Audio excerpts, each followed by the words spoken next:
Still Hustle Daily. What's going on, Hustle Nation? Welcome back to another video. It's your boy Big Play Ray coming to y'all with another video. Make sure y'all smash that like button. I greatly appreciate y'all.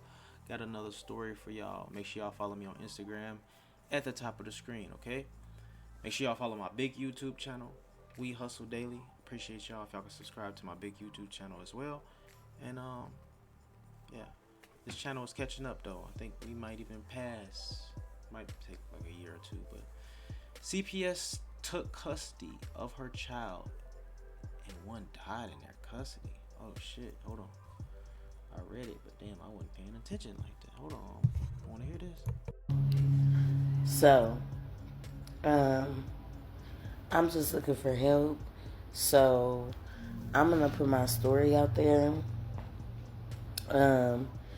Basically, I'm 28 and I'm from Toledo, Ohio, and I was born and raised here. In 2018, I had my first baby boy, and when I had him, CPS showed up at the hospital and said that because I went through trauma as a child, that they wanted to make sure I was okay to raise my child. From that point forward, they removed the child from my custody, and then I got pregnant with my second baby, and I didn't know that my baby's father was going to be abusive or anything like that, but when he did put his hands on me, I got away from him and went to a DV shelter. I had the baby, and then when I had the baby, they called a meeting and said that they wouldn't let the baby be released to me because I was in a family shelter. And when I went back to the family shelter, they told me that that was not true. After that happened, it took them a while to even let me get a visit with my child. And that child was neglected at many visits. And I kept reporting it. I just kept reporting it. During the midst of this, I ended up getting my place. But because I was so trauma bonded with the person that I was with, he came and he helped me. He was the reason why I didn't have a job. And so when I got this place, he paid a deposit to help me move in. So naturally, I was just young. I felt like I needed him. And during the course of this time, the baby was super neglected. And I just kept trying to tell my caseworker, tell people that was around me, but nobody took it seriously. So one day I went to a visit, and they told me that, they asked me, did the baby look okay? And I asked them, well, why? And they said because he had a car accident, he'll go to the hospital after the visit. And I ended up, I was upset.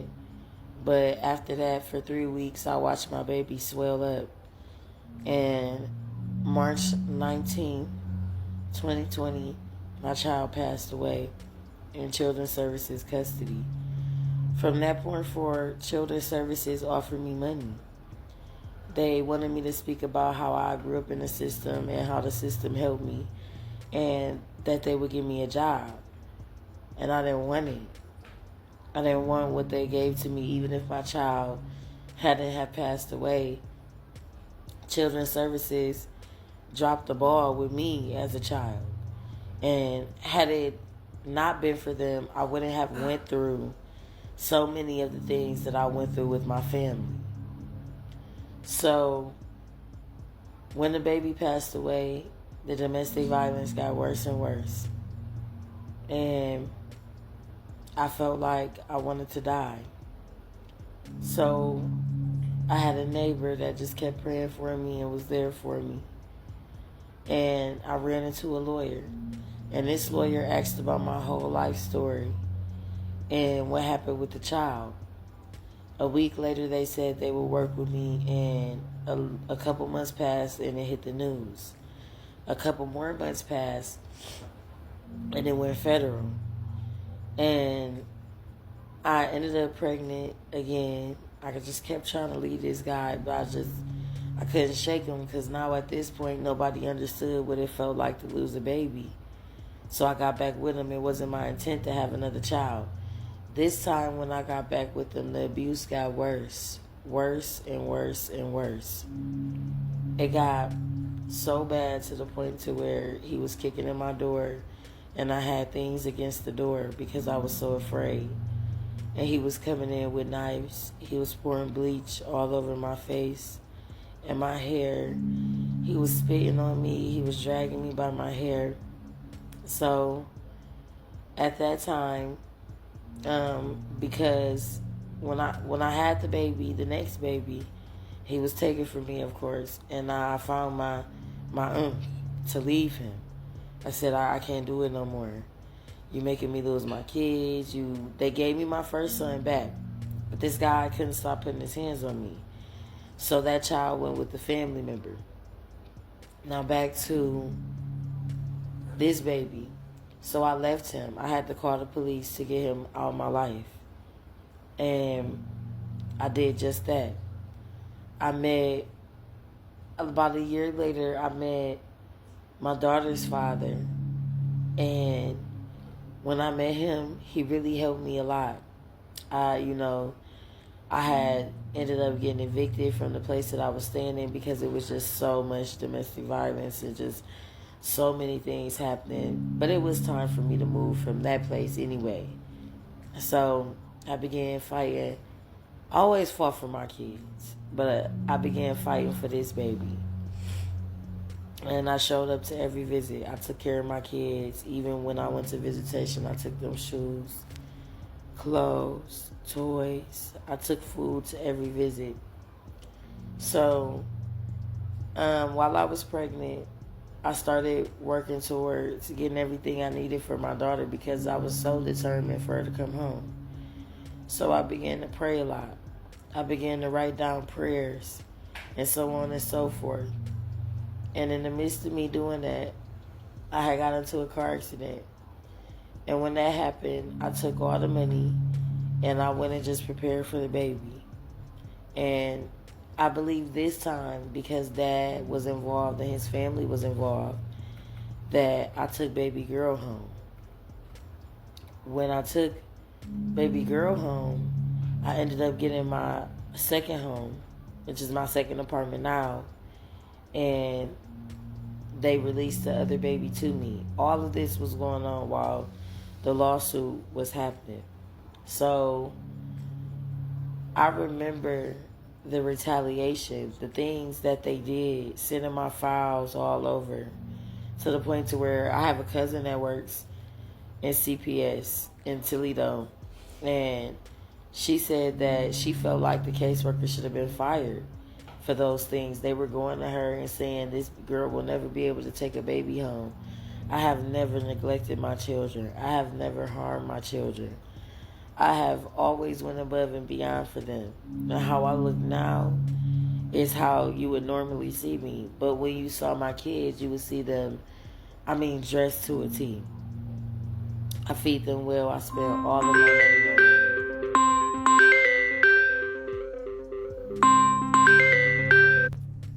And her phone ringing.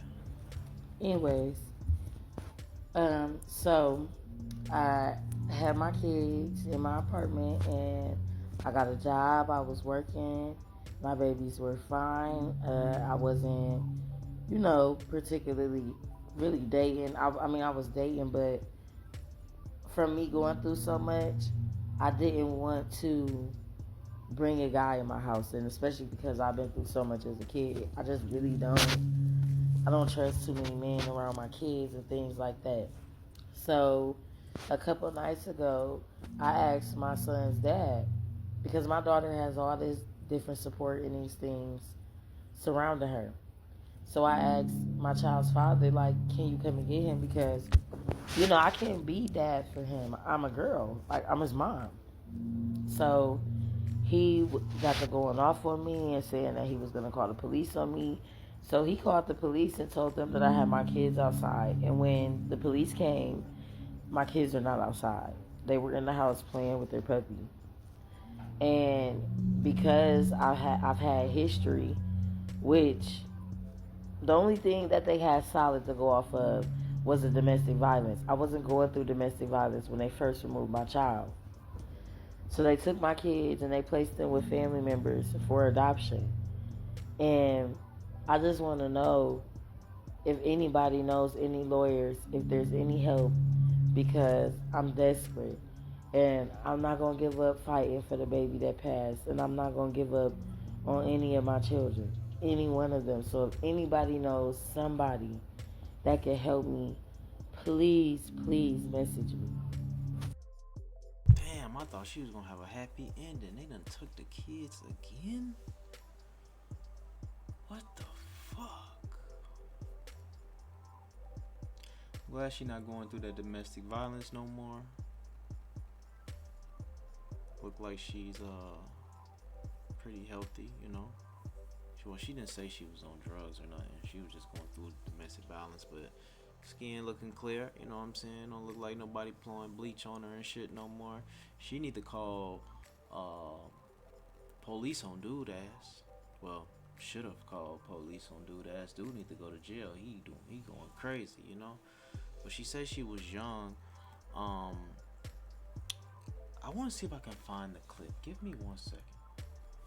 All right, I couldn't find. I guess that's the bum ass nigga right there who was putting his hands on her. Yeah, that's his ass right there. Say, this is my abuser. I am thanking God I survived him. I don't know who needs to see this, but I escaped with my life. Okay, hold on. Oh, that's the little boy right there. I couldn't find a story, y'all. I couldn't find a story. Oh, there goes his name. Hold on, let me see. Hold on. Alright, I never found the news clip, but damn, I just seen the damn baby body on accident. Shit in the casket. I don't think I can show that on here. Damn! That just fucked me up. I didn't even mean to look at that. I cried every day because now my baby was gone and the beatings continued to get worse and worse. Alright, it says his family never held him accountable. I'm going, I don't have to go to court, I don't have no choice, I'm politely gone. I heard you did some foul shit to my nephew down there. You're not innocent either. And you went through that shit by choice. Y'all both toxic as fuck. But again, I won't bother you anymore. Just relaying a message. Damn, this must be, oh, this the auntie. It say auntie.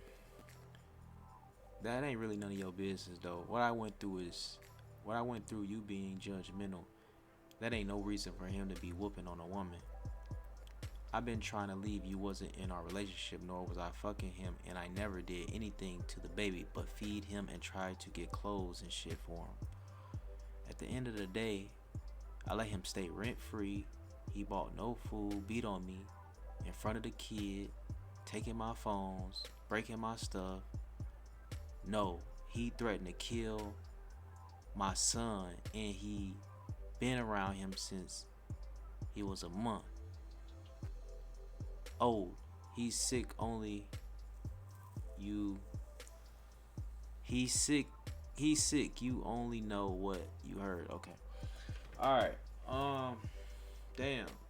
I seen the baby's body, y'all. I ain't mean to see that shit. Damn, I ain't never seen no baby in no casket like that before. That's crazy. And I know babies, pass away. But that baby boy. And rest in peace, man. Rest in peace to that. Excuse me. Rest in peace to that baby boy. I also found a little bit of the lawsuit. Was just 4 months old when his lifeless body was found in a baby swing at the Toledo Daycare Center, March 2020. He was found in a baby swing. The infant's death is now subject to a lawsuit filed in U.S. District Court in Toledo by his parents, Jamie Redmond and Quentin Witzel. Okay, so the baby name is Quintrell Witzel. So okay, they found a law. That's probably what they talking about right here. Him, um, going to court or some shit. Let me see. Damn, bro. I hope that girl get her kids back and may that baby rest in peace, man. If y'all want to look it up, the baby name is Quintrell Witzel. Quentrell. Last name Wittsell. I appreciate y'all for tuning in and rocking with me, man. I ain't want to see that damn baby in that casket. I ain't never seen a baby. I've never seen a baby in a casket in my life. And I just seen him, and he looked full of life too. He looked like, it's just crazy. It's a weird feeling seeing a baby in a casket like that.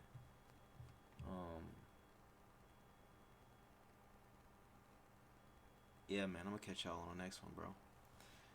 Peace.